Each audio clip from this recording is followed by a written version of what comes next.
હારીજનગરને મળ્યા નવા પ્રમુખ ઉપપ્રમુખ। હારીજ નગરપાલિકા પ્રમુખ તથા ઉપપ્રમુખની વરણી કરાઈ।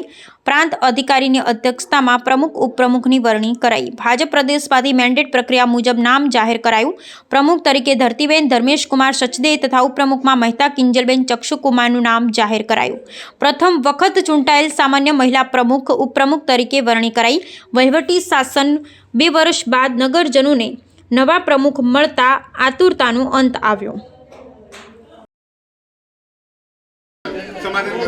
અહીં અમારે પાણીની બહુ સમસ્યા છે। પાણી ગટર રોડ એનો વિકાસ કરવાનો છે આવેને માટે। ખાસ કરીને પાછળ છેલ્લા 15 વર્ષથી ભાજપનું શાસન હતું, એવા કયા કામો બાકી રહી ગયા તે હવે થશે પૂર્ણ?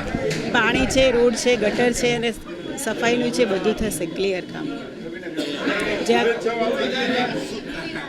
આજે ભાજપે તમને એક મહિલા તરીકે પ્રમુખ તરીકે પ્રમુખ તરીકે વરણી કરી છે, શું કહેવું છે તમારું? અમારે બસ નગરપાલિકામાં વિકાસ કરવો છે, નગરપાલિકામાં બેસીને શહેરને આગળ લાવવું છે આપણે અને બધાની સેવા કરવી છે। નગરપાલિકાના અંદર ઉપપ્રમુખની વરણી કરવામાં આવી છે, કયા કામો છે જે તમારે પ્રાધાન્ય રહેશે? ખાસ કરીને તમે તો કોંગ્રેસમાંથી ચૂંટાઈને અત્યારે ભાજપને ટેકો જાહેર કરે છે, શું તમારો ગોલ છે, શું વિકાસ કરવાના છો?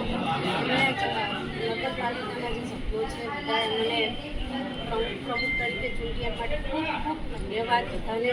અને હું આ ગામજનો માટે એમને જે સમસ્યા છે, જે પાણીની છે, ગટરની છે, રોડ, ગાયો, આ બધી જે સમસ્યાઓ છે બધું જેટલું બનશે મારાથી હું એમનો સોલ્વ કરવાનો પ્રયત્ન કરીશ અને એમનો સહકાર આપીશ અને એમનું કામો કરવાનો ખૂબ પ્રયત્ન કરીશ। એક મહિલા તરીકે તમે અત્યારે જવાબદારી સંભાળી રહ્યા છો, ખાસ કરીને મહિલાઓના પણ પ્રશ્નો હોય છે, એમાં કોઈ ઉજાગર કરશો કે હારીજ નગરપાલિકાના મહિલાઓને ખાસ કરીને પાણીની સમસ્યાઓ મળતી હોય છે ગટરની, તેના બાબતે શું કહેવા માંગો છો?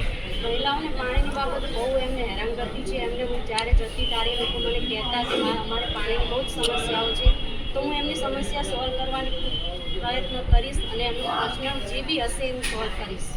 ઓકે।